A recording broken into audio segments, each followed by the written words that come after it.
إياكم للاجتماع في هذه البكرة المباركة.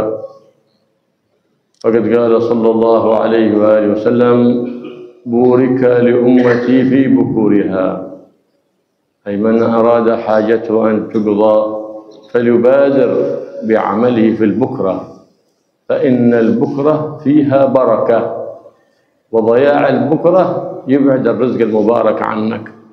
هذا يقول النبي محمد: الصبح تذهب الرزق، أي أنك إذا عمرت الصبح أي أول اليوم من الصبح بطاعة لله، ما عمرته بنوم أو بالتعب بالإنترنت أو بالمجلات أو غير ذلك، مضى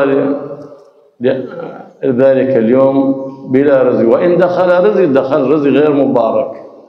فالبركة في البكرة، فبكر يبارك لك في رزقك، يذهب الرزق، لأن الله سبحانه وتعالى يقسم أرزاق العباد فيما بين الصبح والإشراق.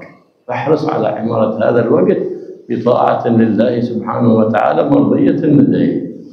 Alhamdulillah, beliau Al-Habib Abdullah bin Abdurrahman Al-Muhdar memulai tausiahnya dengan bersyukur kepada Allah Subhanahu wa Ta'ala yang telah mengumpulkan kita dan menghadirkan kita untuk mengerjakan salat subuh berjamaah serta mengisi waktu yang penuh berkah ini, waktu subuh.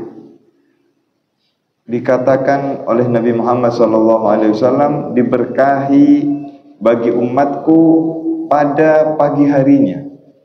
Orang yang memakmurkan waktu subuhnya, paginya dimakmurkan dengan ketaatan-ketaatan kepada Allah, dengan ibadah-ibadah, dengan sholat, dengan zikir dan sebagainya, maka waktunya akan terjaga semuanya.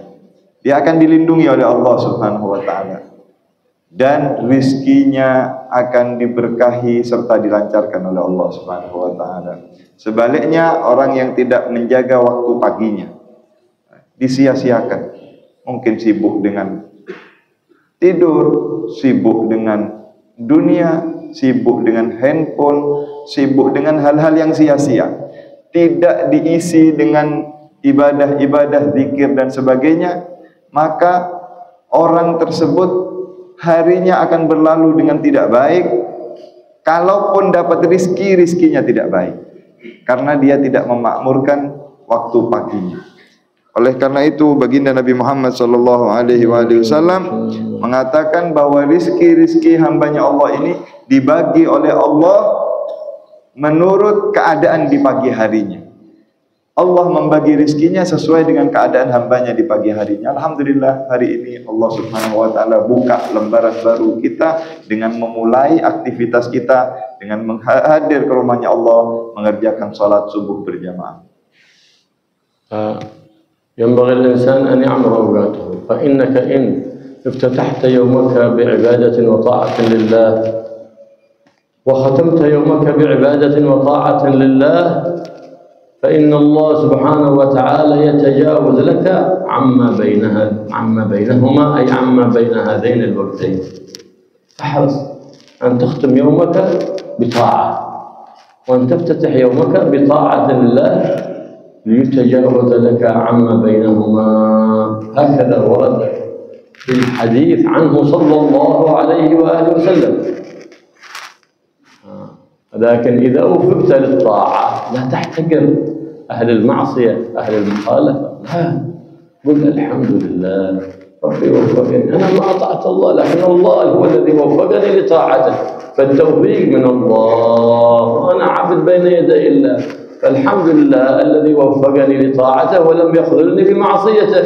فاشهد المنة لله سبحانه وتعالى تفوز بخير الدنيا وخير الآخرة، فلا تحول عن معصية الله ولا قدرة على طاعة الله إلا بالله العلي العظيم. فلهذا كان لهذا الذكر أثر عظيم وأجر عظيم من تحت كنز عرش الرحمن، من تحت عرش الرحمن، وهو لا حول ولا قوة إلا بالله العلي العظيم، كنز من كنوز الجنة.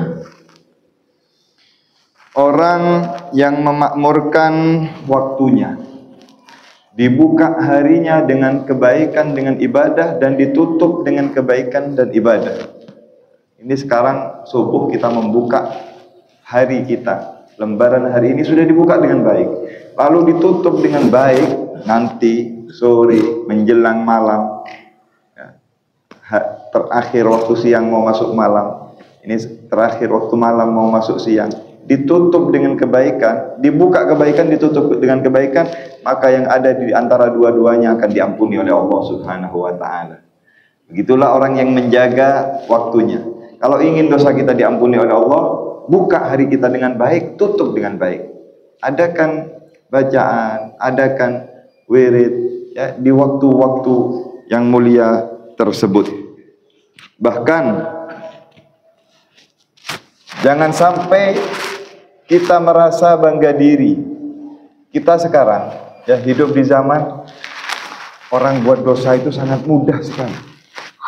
Kadang-kadang pagi-pagi bangun tidur, masih tidur, baru bangun sudah berbuat dosa. Jalan ke masjid kadang kita berbuat dosa. Bagaimana? Kenapa? Kita jalan, lalu kita melihat rumah tetangga kita sedang bertutup, kordennya ditutup, lalu kita sudah berprasangka jelek, kasihan nggak bangun di tetangga kita. Aku bangun ke masjid. Kita bisa ke masjid, bisa ibadah, itu taufik dari Allah Subhanahu wa taala. Kalau Allah tidak memberi taufik, tidak menggerakkan kita, kita tidak akan bisa ibadah kepada Allah. Lalu kenapa kita merasa bangga dan mensucikan diri kita lalu menghina orang lain?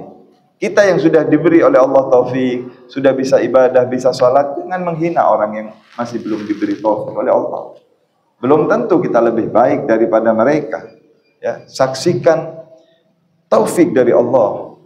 Jasanya Allah yang membuat kita bisa bergerak melakukan kebaikan-kebaikan dan ibadah kepada Allah Subhanahu wa taala, agar Allah Subhanahu wa taala melindungi kita. Karena itu selalu bacalah zikir yang mulia ini. Apa itu?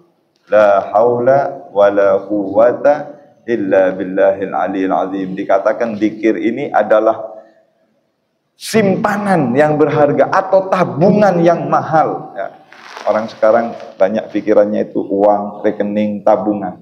Tabungan yang paling mahal, tabungan yang paling besar, memperbanyak membaca zikir la haula wala quwwata illa billahil aliyyil azim.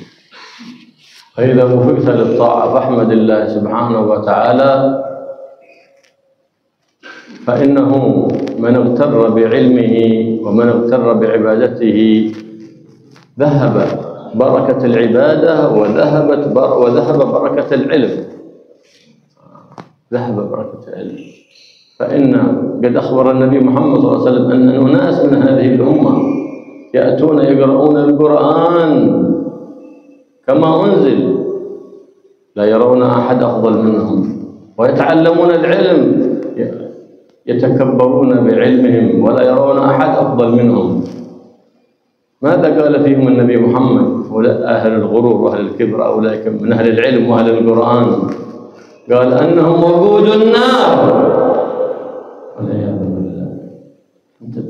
كان هناك في بني إسرائيل رجل يقال عابد بني إسرائيل، من عبادته وكثر حتى تأتيه الغمامة تظلله وهو في العبادة. فكان الرجل الآخر قالوا خليع بني إسرائيل، مسكين، الناس نبذوه. فذات مرة شاف هذه الغمامة وهذا العابد فقال لا، بأيس جوار هذا العابد لعل أن تصيبني رحمة من رحمات العابد، بركة من بركاته، انكسر وتذلل لله.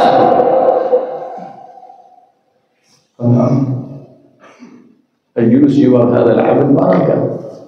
وذاك العابد نظر إليه قال ماذا يقول الناس علي إذا جلس بجواري هذا الجليس الخليل بجواري؟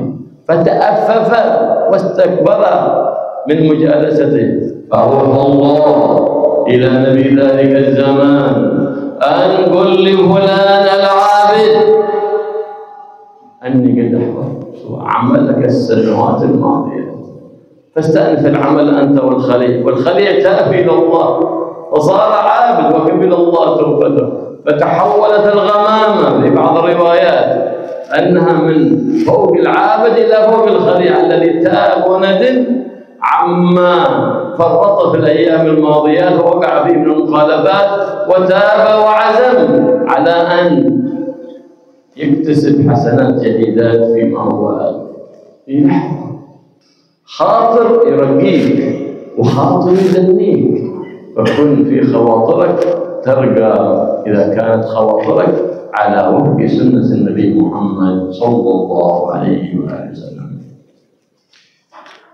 Orang kalau dibuat oleh Allah bisa beribadah, bisa berbuat baik, bersyukur kepada Allah, berterima kasih kepada Allah karena dimudahkan ibadah, dimudahkan melakukan kebaikan-kebaikan.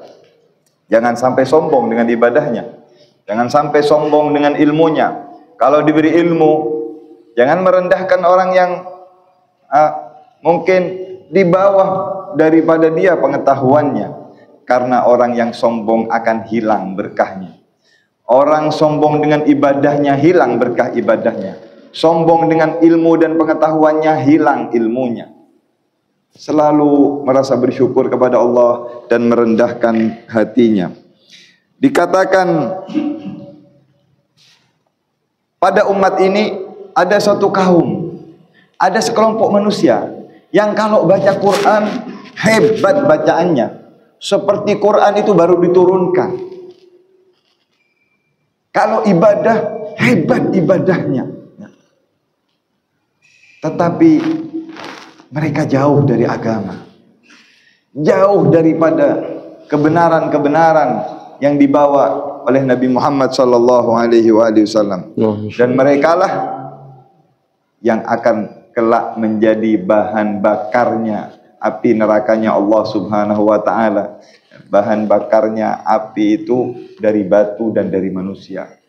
Manusia yang hanya bersombong-sombong, hanya berbangga-bangga, mereka tidak akan bermanfaat, bahkan akan menjadi bumerang kepada mereka. Dikisahkan dahulu di zaman Bani Israel, ada seorang ahli ibadah yang sampai berpuluh-puluh tahun, 70 tahun dia hebat ibadahnya, sampai dari hebatnya, dari solehnya, orang ini kalau keluar dinaungi awan. Dari begitu ahli ibadahnya ini orang, dinaungi oleh awan. Sedangkan di tempat itu juga ada ahli maksiat yang terkenal maksiatnya sangat bejat luar biasa. Suatu hari si ahli maksiat ini terlintas sebuah lintasan dalam hati ketika dia lewat di tempatnya orang yang ahli ibadah tadi. Si ahli maksiat ini mengatakan, aku ingin mendekat. Ini orang selalu ibadah kepada Tuhan. Ini orang siang malam taat, berpuluh-puluh tahun ibadah kepada Allah, tidak pernah bermaksiat. Aku ingin mendekat kepadanya, aku ingin duduk di sampingnya. Semoga berkat aku mendekat kepadanya, Allah ampuni dosa-dosaku, maksiatku yang berpuluh-puluh tahun ini, semoga Allah ampuni. Lalu datanglah si ahli maksiat ini mendekat ke tempat dan mendekati si ahli ibadah ini.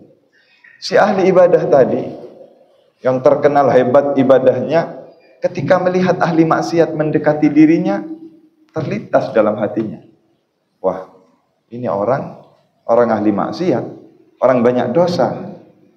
Apa kata orang kalau dia kumpul duduk dengan aku? Apa jadinya kalau dia mendekat kepadaku terus dilihat oleh orang? Aku akan menjadi terhina. Aku akan turun derajat seperti itu. Ini hanya lintasan, ya. Belum sampai diucapkan, belum ditulis, belum di-share, belum disebar, belum ditaruh status. Hanya lintasan dalam hati. Orang ini mengatakan, kalau dia mendekat kepadaku, aku akan menjadi hina. Karena ini orang yang hina. Sombong. Lalai dia dengan nikmat yang Allah berikan kepadanya.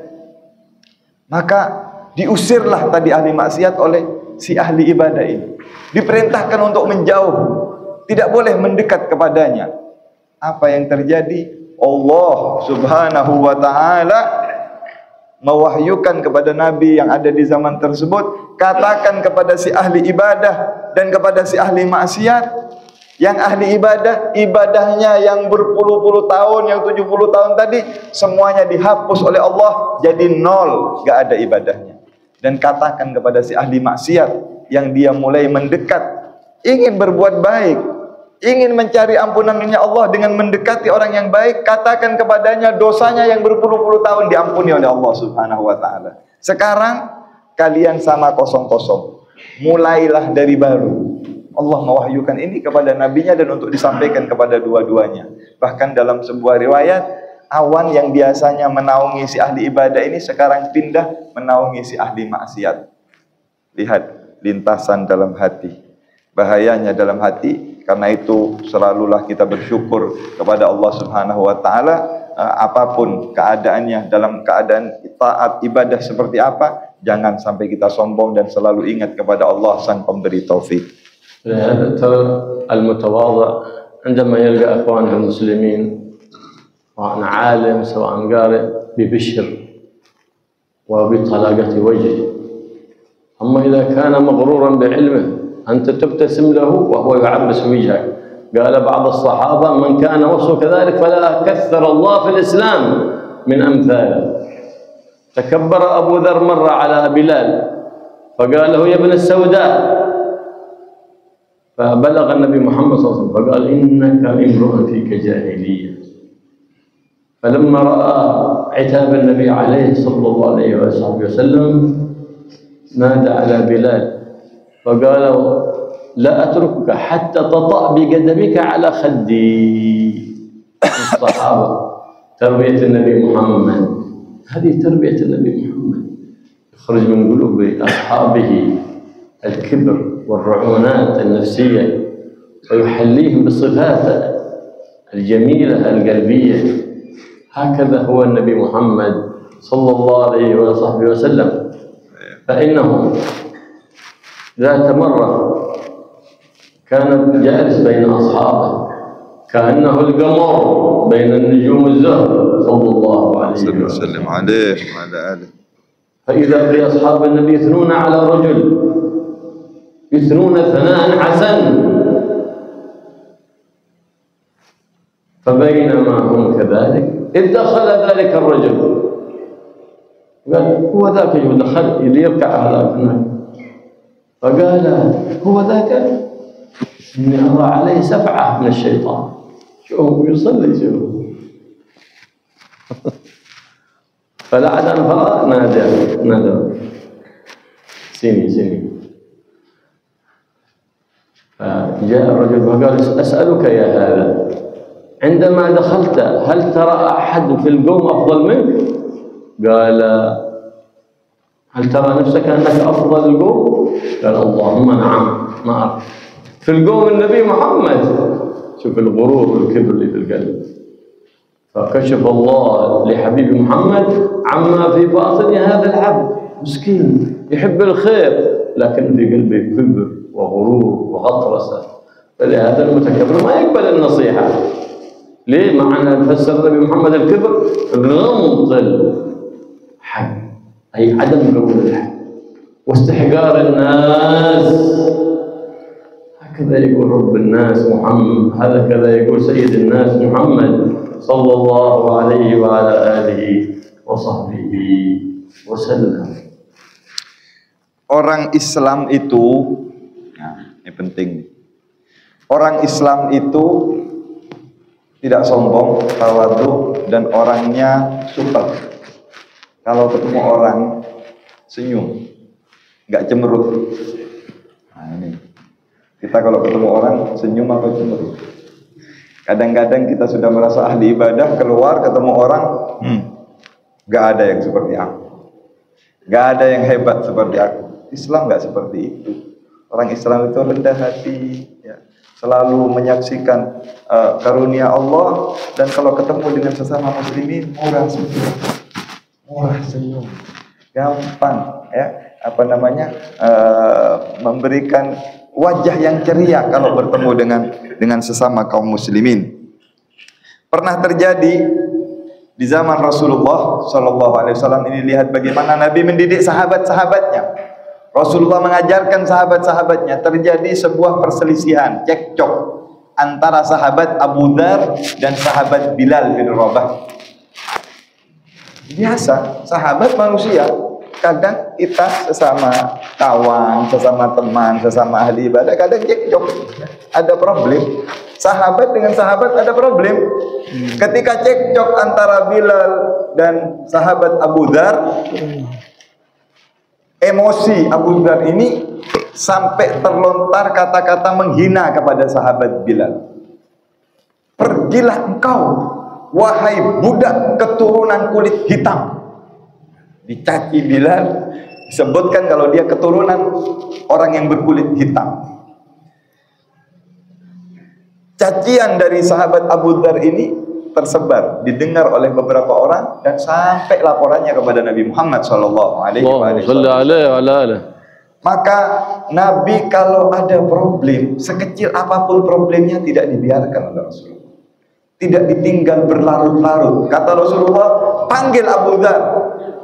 Dipanggil oleh Nabi Muhammad SAW, didatangi, ditanya, diinterogasi, ditanya tentang hinaannya. Maka Abu Dzar mengaku kalau dia mengucapkan seperti itu. Nabi hanya mengucapkan satu nasihat, yang dengan satu nasihat ini menyentuh dan merubah keadaannya. Kata Rasulullah, wahai Abu Dzar, engkau ini innaka imru'un fika amrun jahiliyah. Kamu ini seseorang, kamu sudah duduk denganku, beribadah denganku, kenal kepada Nabi Muhammad, sholat dengan Nabi Muhammad, tetapi sisa-sisa bekas jahiliyah zaman dahulu masih ada. Apa itu? Fanatisme, fanatik kesukuan, fanatik dengan kelompoknya, dikikis oleh Rasulullah, diobati oleh Rasulullah. Engkau orang yang sudah kenal Nabi, sudah ibadah kepada Allah, masuk Islam bertahun-tahun, tapi sifat-sifat jahiliyah itu masih ada melekat pada dirimu. Maka sejak itu Abu Dzar betul-betul menyesal. Abu Dzar betul-betul diobati. Ya, ucapannya Rasulullah ini menjadi obat kepadanya. Dia keluar dari Rasulullah, dia cari sahabat Bilal. Mana Bilal? Didatangi Bilal, lalu beliau minta maaf, minta untuk diberikan maaf, berpeluk-pelukan. Lalu lihat, ini orang yang sudah sembuh dari penyakitnya. Sahabat Abu Dzar tidur di tanah di depannya Bilal. Wahai Bilal, tolong kakimu itu injakkan di atas pipiku. Kakimu yang hitam itu tolong naikkan di atas pipiku ini. Kata sahabat Bilal, wahai Abu Dzar, wahai sahabat Abu Dzar, apa ini? Sudah, kita saling memaafkan, kita saling damai. Kata sahabat Abu Dzar, tidak Bilal, aku tidak akan memaafkan diriku sebelum kau menginjakkan kakimu di pipiku. Ini didikan Nabi Muhammad SAW. Hilang hawa nafsunya, sembuh seketika dengan obat Nabi Muhammad SAW. Mana ada orang sekarang minta, ya, kita paling kalau minta maaf selesai. Tapi mana ada kita minta kepada orang yang pernah kita sakiti, kita caci maki, suruh injak pipi kita. Inilah didikan Nabi Muhammad SAW. Hilang seketika sombongnya. Suatu saat Rasulullah juga duduk dengan sahabat-sahabatnya. Ya, tiba-tiba orang-orang itu yang duduk, sahabat-sahabat memuji, ya Rasulullah, kalau si fulan, disebutkan satu orang dipuji dengan pujian yang mulia, itu ahli ibadah ya Rasulullah, hebat ibadahnya, hebat ini dan itunya dipuji. Tiba-tiba orang yang dipuji tadi datang masuk dalam masjid. Ya Rasulullah, ini orang yang kami tadi sebutkan di hadapanmu. Rasulullah melihat orang tadi dan dipanggil oleh Nabi Muhammad SAW. Ya, orangnya cemerut, orangnya sok hebat ini di depan Nabi Muhammad SAW. Ketika dipanggil, dia mengatakan, saya masih mau ibadah. Nabi senyum, fulan, kemarilah. Ketika dilihat oleh Nabi Muhammad, Rasulullah melihat ini orang sombong luar biasa. Ini orang ibadahnya nggak sampai meresap ke dalam hatinya. Kata Rasulullah, ini orang yang kalian puji. Aku melihat orang ini ada tamparan setan di atas wajahnya, di pipinya itu ditampar oleh setan.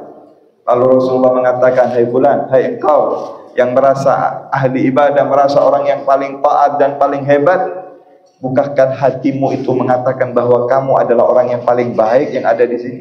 Kamu merasa yang terbaik daripada yang ada? Iya ya Rasulullah, itulah tamparan setan, itulah sifat yang sombong. Semoga kita dijaga oleh Allah Subhanahu wa taala dan tidak dijadikan orang-orang yang sombong. Sayyidul Mutawadhi'in Muhammad Ar-Raufur Rahim sallallahu alaihi wasallam.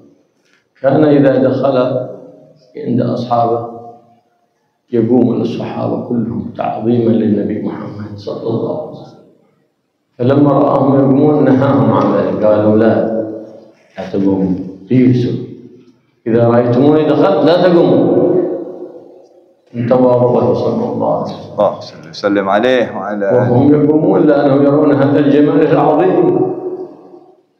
لما في اليوم التالي دخل النبي محمد صلى الله عليه وسلم، فأراد الصحابة أن يقوموا تذكروا كلام النبي محمد، فرأى حسان، قام حسان وقال عجبت لمن له فهم ولب يرى هذا الجمال ولا يقوم.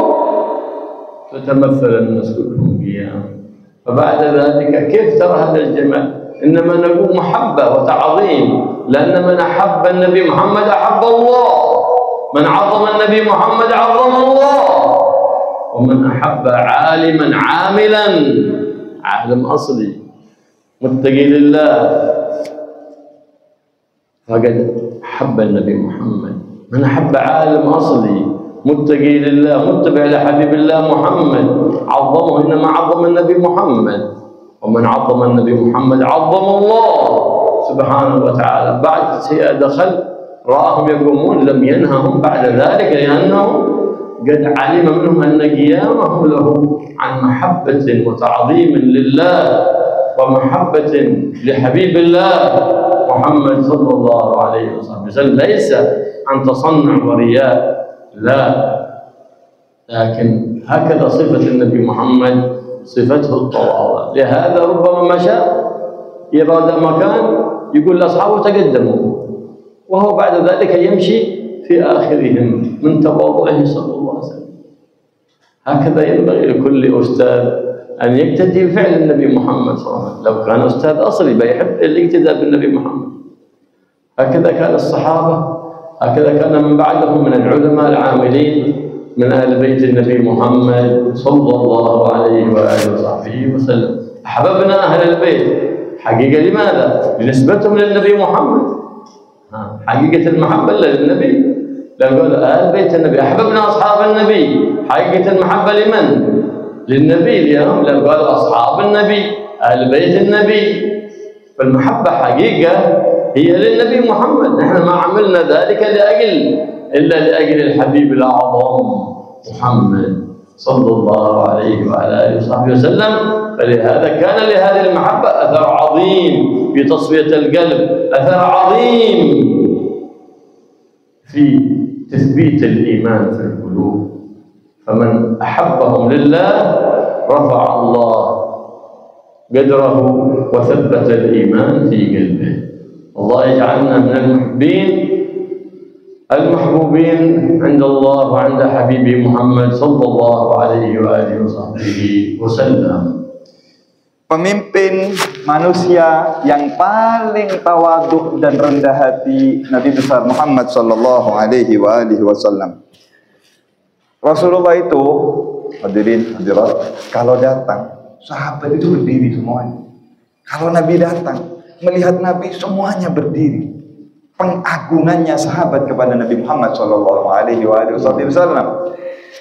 Ketika melihat sahabatnya berdiri seperti itu, suatu hari Rasulullah melarang. Kata Nabi, kalau aku datang, enggak usah berdiri, duduk saja, kata Rasulullah SAW. Mulai besok jangan ada yang berdiri, kata Rasulullah. Tetap kalian duduk. Dilarang berdiri untuk Nabi. Maka keesokan harinya, di hari yang dilarang oleh Nabi, sebagian sahabat tetap berdiri, sebagian duduk. Maka berkomentarlah seorang sahabat, yaitu Hasan bin Sabit, ya, seorang sahabat yang terkenal pujiannya dengan Nabi Muhammad SAW. Beliau berkata, aku heran kepada manusia yang melihat keindahan ini, melihat Nabi Muhammad, melihat keindahan Nabi Muhammad, melihat kemuliaan Nabi Muhammad, melihat akhlaknya Nabi Muhammad, tetapi tidak bangun untuk memuliakannya. Mulai saat itu bangun semuanya sahabat-sahabat Nabi Muhammad sallallahu alaihi wasallam. Kalau Rasulullah datang, mereka tetap bangun, tetap mengagungkan Nabi Muhammad sallallahu alaihi wasallam. Akhirnya apa? Nabi tidak melarang. Berdiri mahallul qiyam. Nabi tidak melarang mereka. Tapi Nabi sudah menyebutkan, ya, jangan terlalu jangan bangun, jangan terlalu diagungkan aku, tetapi sahabat mengagungkan Nabi Muhammad SAW. Berdiri ketika Nabi Muhammad SAW datang, dan Nabi tidak melarangnya. Nabi tidak melarang perbuatan tersebut karena memang cinta kepada Nabi, pengagungan kepada Nabi itu pengagungan kepada Allah. Kalau orang cinta kepada Nabi, cinta kepada Allah Subhanahu wa Ta'ala. Begitulah semestinya para orang-orang yang ingin mengikuti Nabi, yang ingin meneladani Nabi, terutama daripada para guru, para ustadz, orang-orang yang memiliki pengikut, memiliki murid-murid, hendaknya bertawaduk seperti tawaduknya Nabi Muhammad SAW. Rendah hati seperti rendah hatinya Nabi Muhammad SAW.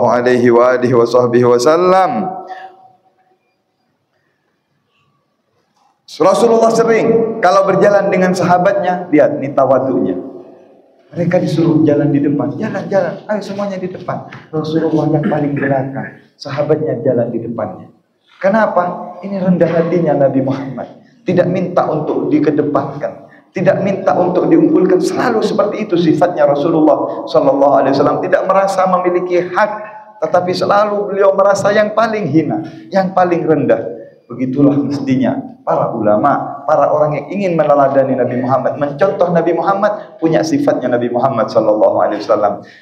Menghormati orang yang mulia itu adalah sebuah kemuliaan. Menghormati Nabi Muhammad adalah penghormatan kepada Allah. Begitu juga orang alim. Kalau ada orang alim yang asli, katanya Habib tadi, alim yang betul-betul alim hakikat, kalau kita hormati mereka, berarti kita menghormati Nabi Muhammad SAW. Tapi kalau alim yang palsu, alim hanya sekedar casingnya, tetapi dia tidak sampai kepada hakikatnya, maka dia belum mengetahui hakikat kebenaran, belum mengetahui hakikat yang dibawa oleh Nabi Muhammad SAW, karena perbuatannya, karena tindakannya, karena akhlak yang masih jauh dengan akhlaknya Nabi besar Muhammad SAW.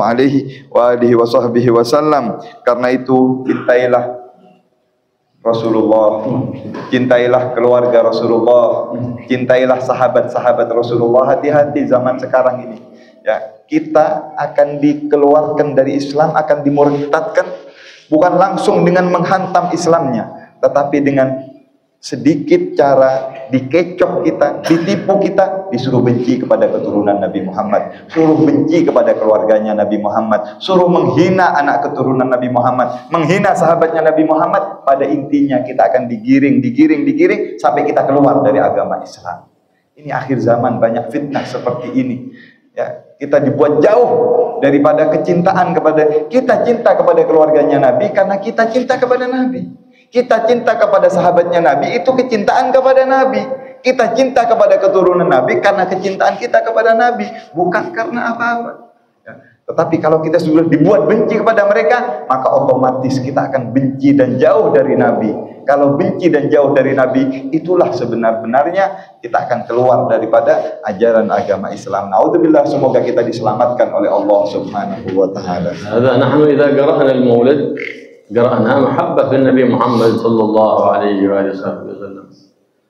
فإذا وصلنا في قراءة سيرة النبي محمد إلى عند مكان الميلاد، وقت الميلاد، فلما برز صلى الله عليه وسلم استشعرنا أعظم نعمة أعطانا الله إياها. أعظم نعمة إيش أعظم نعمة؟ نعمة النبي محمد. ما عرفنا الإسلام إلا بالنبي محمد، فاستحضرنا هذه النعمة، فقمنا شكرا لله وتعظيما لله وتعظيما لحبيب الله محمد. فقيامنا في المولد استشعارا لتعظيم هذه النعمة. من الله.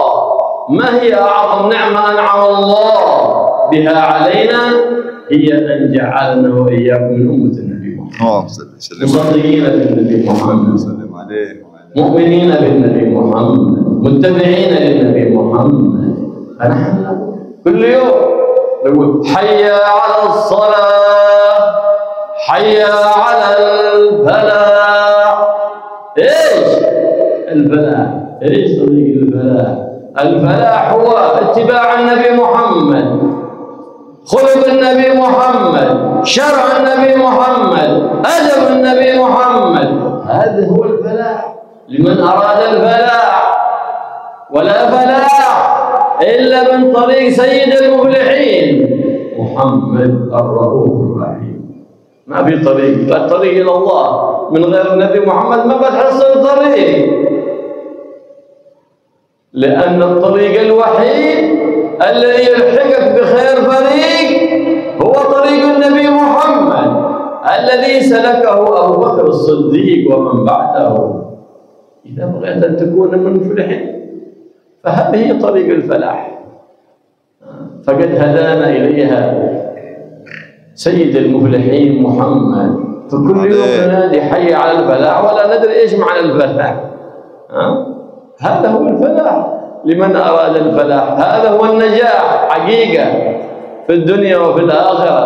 نجاح فلاح في الدنيا والآخرة لمن اقتدى واتبع الحبيب الأعظم محمد ووقر في قلبه تعظيم النبي محمد.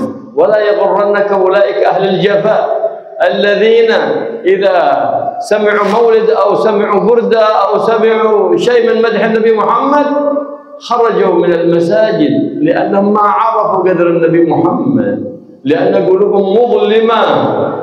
ما بيفلح إلا عبد اتصل بنور النبي محمد.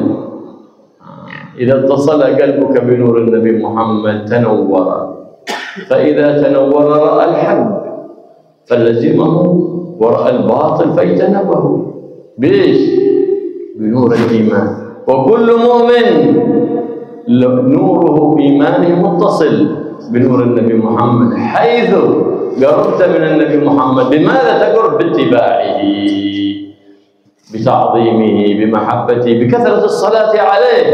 تفوز بخير الدنيا وخير الآخرة. أنت باب الله، وكل من أتاه من غيرك لا يدخل. من أراد الدخول لابد يأتي على باب سيد الأولين والآخرين محمد الرؤوف الرحيم صلى الله عليه وعلى آله وصحبه وسلم. Kita ketika membaca sejarah Nabi Muhammad SAW atau yang disebut di dalam kitab-kitab seperti Maulid, kita baca Maulid itu sejarahnya Nabi, biografi Nabi, pengenalan tentang sejarah kehidupan Nabi. Lalu ketika sampai kepada pasal bab lahirnya Nabi, itu dinamakan kalau di dalam kitab Maulid mahallul qiyam. Kita berdiri apa? Berdiri dengan merasakan nikmat yang terbesar yang diberikan oleh Allah Subhanahu wa taala kepada kita. Apa itu nikmat yang terbesar? Nikmat yang paling besar yang tidak ada nikmat lebih besar daripada nikmat itu lahirnya Nabi Muhammad sallallahu alaihi wasallam. Kalau tidak ada Nabi, kita nggak kenal Allah, kita nggak tahu ibadah, kita nggak bisa berbuat apa-apa. Adanya Nabi Muhammad, Nabi yang mengeluarkan manusia dari alam kegelapan ini, Nabi yang mengenalkan dan mengajarkan kita kenal kepada Allah. Itu semua berkat lahirnya Nabi Muhammad. Kita meresapi, kita merenungkan nikmat yang besar ini, lahirnya Nabi dengan kita berdiri. Jadi sebenarnya pembacaan kitab seperti Maulid itu adalah keimanan kepada Nabi, kecintaan kepada, bukti cintanya seorang yang beriman, cintanya seorang yang Islam kepada Nabi Muhammad SAW dengan mengkaji sejarahnya, membaca riwayat hidupnya untuk mendekatkan diri kepada Nabi Muhammad SAW. Kita tiap hari kita dengar panggilan, hayya 'alas shalah, hayya 'alal falah. Kita diajak sholat, kita diajak untuk mendapatkan keberuntungan. Apa itu keberuntungan? Apa itu kebahagiaan? Keberuntungan dan kebahagiaan hanya ada satu, mengikuti Nabi Muhammad SAW. Datang kepada Allah lewat jalannya Nabi Muhammad. Nggak ada pintu untuk sampai kepada Allah kecuali pintunya Nabi. Orang kalau mau ibadah nyembah Allah tidak lewat pintunya Nabi, nggak sampai kepada Allah.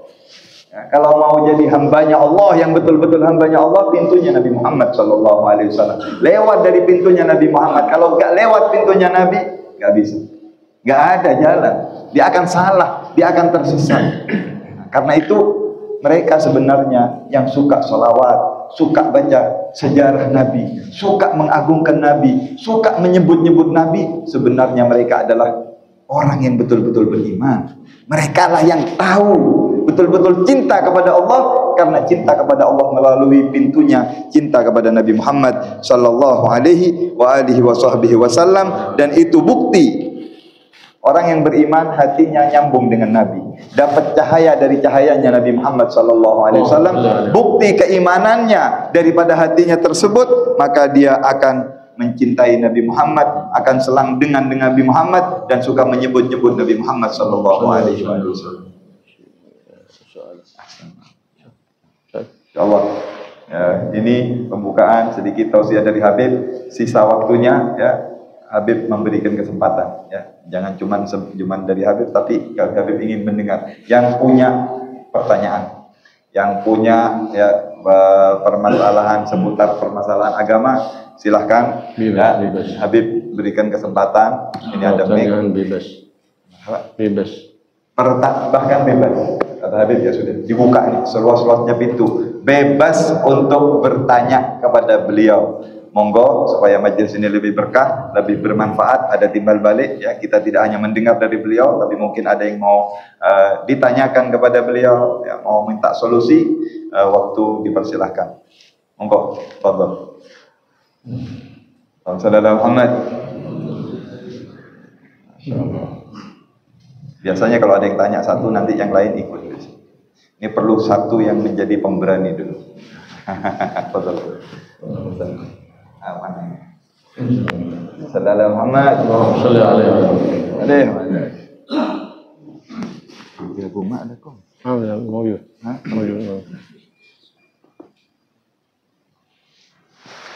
Monggo yang lain sambil dicicipi, sambil diminum ya. Sambil menunggu pertanyaan. Langsung. Suruh. Nggak hidup. Atau langsung aja Ustaz? Kalau nggak hidup langsung aja. Belum sama.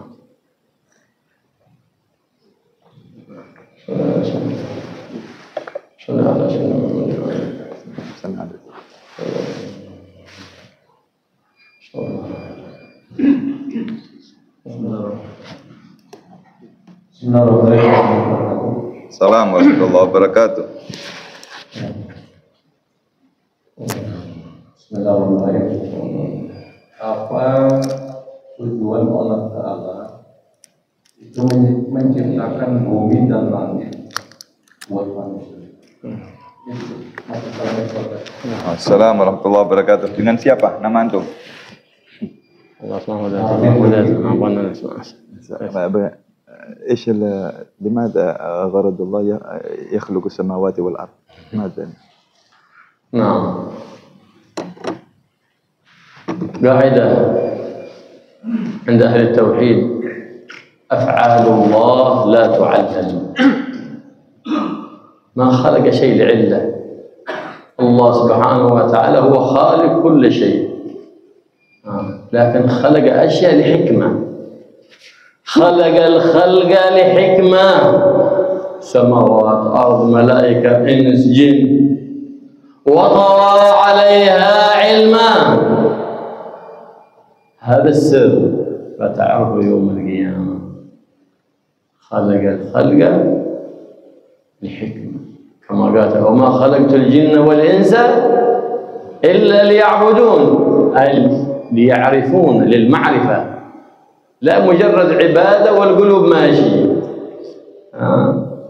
أهم شيء القلب، مقصود الله القلب. فلهذا خلق السماء وزينها بالنجوم، وخلق الأرض. هذه كلها الحكم تبدو للعبد يوم القيامة، تظهر هذه الحكم كلها التي غابت. فهو سبحانه وتعالى له أسرار في ملكه، فالعبد يؤمن ويستسلم لله سبحانه وتعالى، ويؤمن أن الله سبحانه وتعالى له حكمة في كل خلق لله سبحانه وتعالى، فلهذا لا يستحقر أحد من خلق الله.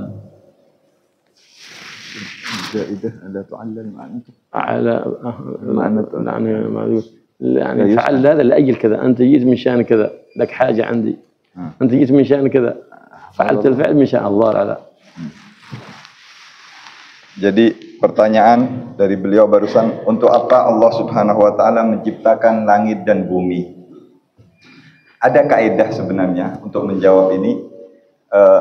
Pekerjaannya Allah itu tidak perlu ini kaidah di dalam bab tauhid ya. Masalah bab tauhid. Pekerjaannya Allah itu tidak perlu ditanyakan. Kenapa Allah bikin ini? Kenapa Allah begini? Kenapa Allah melakukan begini? Itu mestinya tidak dilakukan ya, karena itu haknya Allah Subhanahu wa taala. Tetapi Allah menciptakan segala makhluknya ini tentu dengan hikmah-hikmah. Tidak ada makhluk yang diciptakan oleh Allah kecuali ada hikmahnya yang nanti di hari kiamat akan disingkap oleh Allah Subhanahu wa taala. Walaupun makhluk yang menurut kita mungkin gak ada gunanya itu makhluk. Apa Allah ciptakan dia? Makhluk yang mungkin hina atau mungkin nggak ada manfaatnya, itu semua dibalik itu ada hikmah yang mungkin kita belum sampai saat ini. Tetapi dibalik itu nanti semuanya akan disingkap oleh Allah Subhanahu wa taala. Hikmahnya, di antara hikmah yang terpenting, jangan sampai kita pernah merasa sombong. Jangan sampai kita pernah merasa hebat. Makhluknya Allah ini luar biasa, alam ini, jagat raya ini sangat luas. Pengetahuan yang kita ketahui itu hanya setitik. Yang belum kita ketahui jauh dan lebih jauh. Yang belum kita jangkau, belum pernah terlintas itu jauh lebih luas dan lebih hebat. Supaya kita tahu posisi kita, tahu keadaan kita, dan kita selalu merasa rendah di hadapan Allah, merasa hina di hadapan Allah, tidak pernah membanggakan diri kita di hadapan Allah Subhanahu wa taala. Itu diantara hikmah-hikmah yang terpenting daripada segala penciptaan. Allah ciptakan langit dihiasi dengan bintang, Allah ciptakan bumi dihiasi dengan banyak perhiasan, dengan makhluk dan binatang. Semuanya ada hikmahnya yang nanti di hari kiamat semuanya akan disingkap oleh Allah Subhanahu wa taala. Kurang lebihnya begitu jawaban daripada beliau. Monggo kalau ada pertanyaan yang lain silakan Ustaz belakang. Iya, soal يتقدم لا يأخر. تفضل masuk. Atau maju. Yang punya pertanyaan maju ke depan sini. Mic-nya diambil dulu. Kalau bisa dipersingkat supaya banyak pertanyaannya dan bisa banyak manfaatnya. Assalamualaikum warahmatullahi wabarakatuh.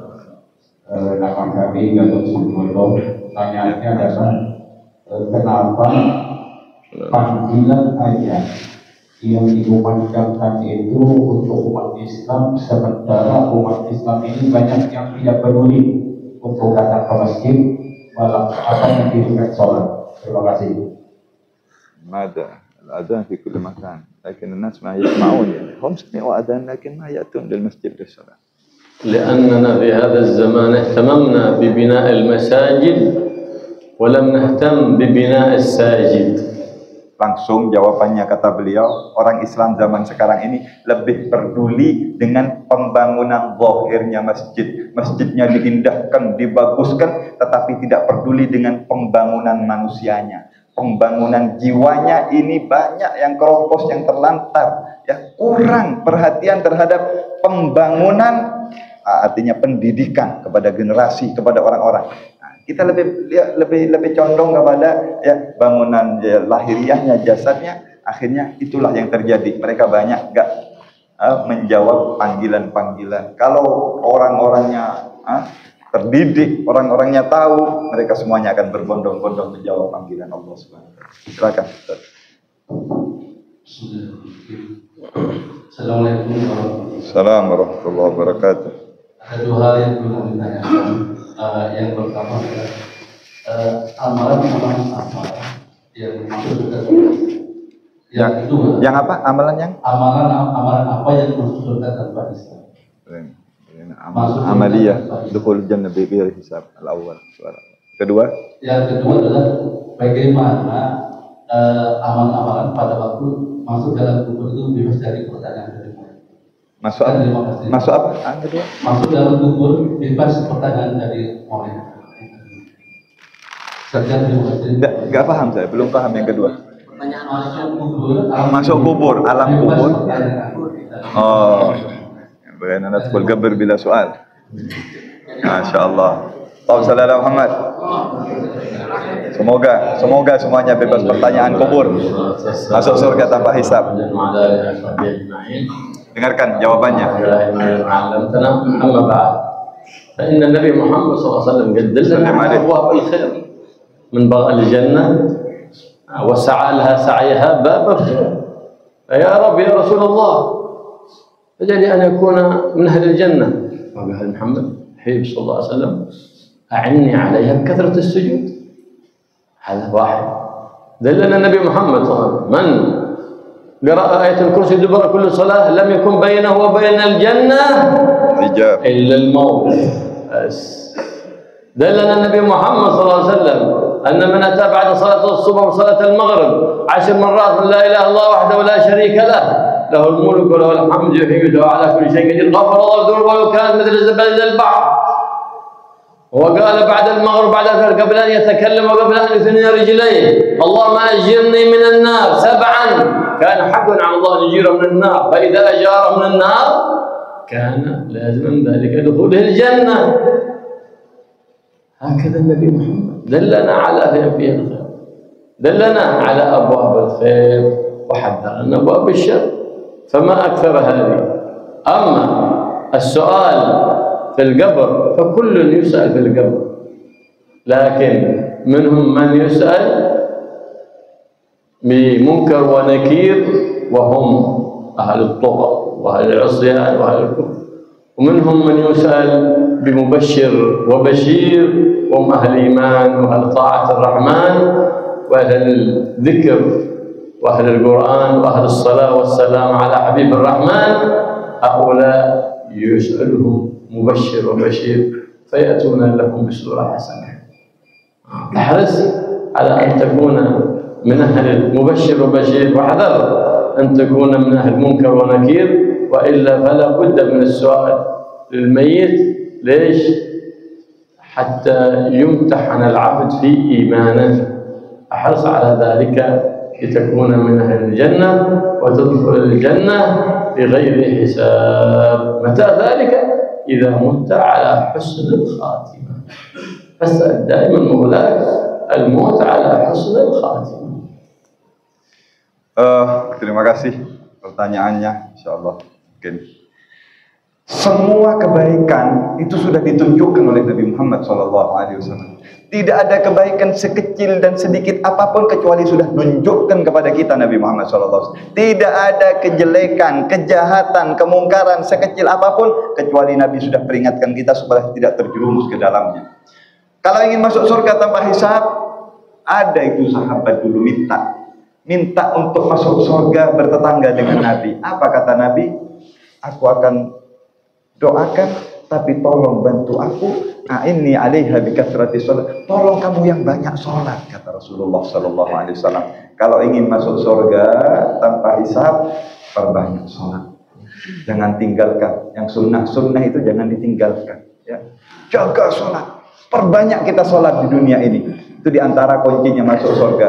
Dan amaliyah yang lain, doa-doa banyak. Di antaranya orang yang istiqomah baca ayat kursi selepas sholat, setiap selesai sholat. Dalam riwayat, barang siapa yang istiqomah baca ayat kursi setiap selesai sholat, tidak ada penghalang antara orang itu dengan surga kecuali kematian. Kalau sudah mati masuk surga.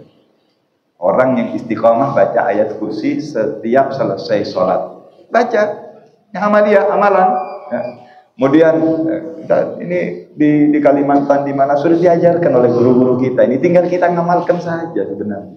Sudah ada bacaannya, itu sudah ada. Kalau kita istiqomahkan itu pintunya, jalan yang menuju surga tanpa hisab. Ada lagi amalan seperti Allahumma ajirni minan nar, Allahumma ajirna minan nar, Allahumma ajirna 7 kali ya, setiap selesai sholat subuh dan selesai sholat maghrib.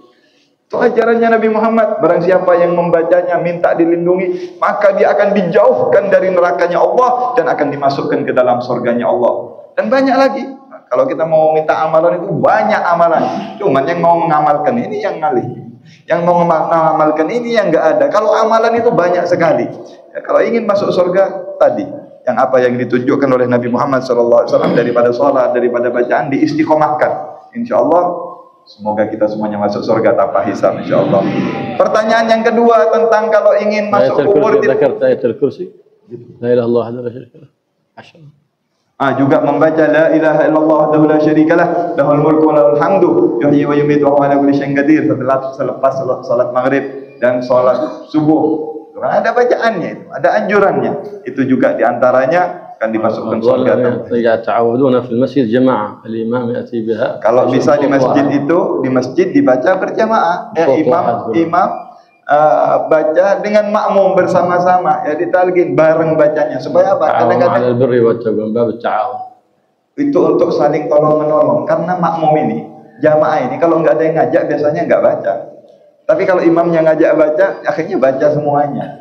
Begitu ya, begitu rakyat manusia. Kalau nggak ada yang ngarahkan, nggak ada yang nyuruh, nggak ada, akhirnya mereka nggak berbuat apa-apa. Begitu imam. Nah, ini faedilahnya membantu di dalam kebaikan. Imam ngajak berzikir dengan suara yang lantang bersama-sama. Akhirnya makmum ikut baca, makmumnya ikut masuk surga nanti.